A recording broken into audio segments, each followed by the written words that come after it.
Hello বন্ধুরা, আজকের আমি রান্না করব মাংস। তো মাংস রান্না করার আগে একটু মশলাপাতি দিয়ে মাংসটাকে দেবে নেব। তো প্রথমে দিয়ে দিলাম আদা রসুন বাটা, তারপরে দিয়ে দেবো একটু লঙ্কা বাটা, তারপর দিলাম দুটো পেঁয়াজ কুচো, তারপর দেবো টমেটো কুচি, ওর ওপর দিয়ে দেবো একটু সর্ষের তেল আর দেবো লবণ, তারপর দেবো একটু হলুদ গুঁড়ো আর একটু দেবো জিরে গুঁড়ো, তারপর ভালো করে হাত দিয়ে মাখিয়ে নেব।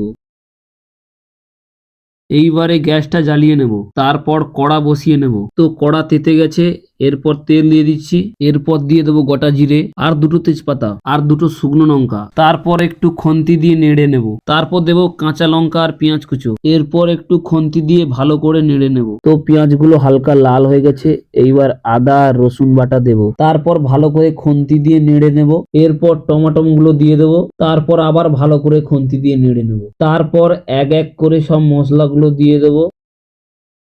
এরপর বাটনা বাটার মশলার জলটা দিয়ে দেব, তারপর খন্তি দিয়ে ভালো করে নেড়ে নেব, তারপর মাংসটা ঢেলে দেব, দিয়ে খন্তি দিয়ে একটু নেড়ে নেব, তারপর ঢাকনা চাপা দিয়ে দেব, তারপর ঢাকনাটা খুলে নেব, দিয়ে একটু খন্তি দিয়ে নেড়ে নেব যাতে করে কড়াই না লেগে যায়। এইবার আলুগুলো দিয়ে দেব, তারপর খুন্তি দিয়ে ভালো করে নেড়ে নেব, আবার ঢাকনা চাপা দিয়ে দেবো। তো অনেকক্ষণ ধরে কষেছি, এইবার খেয়ে দেখবো সিদ্ধ হয়েছে কিনা।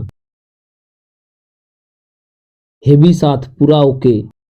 তো মাংস হয়ে গেছে, এইবার গরম মশলাটা ছড়িয়ে দেবো উপরে, তারপর ধনে পাতা কুচি ছড়িয়ে দেবো উপরে, এরপর ভালো করে খুন্তি দিয়ে নেড়ে নেব। তো এইবার আমি মাংস দিয়ে ভাত খাই। তোমরা আরো এইরকম মিনি ব্লগ দেখার জন্য আমার চ্যানেলটাকে সাবস্ক্রাইব করে নাও। ততক্ষণের জন্য বাই বাই বন্ধুরা।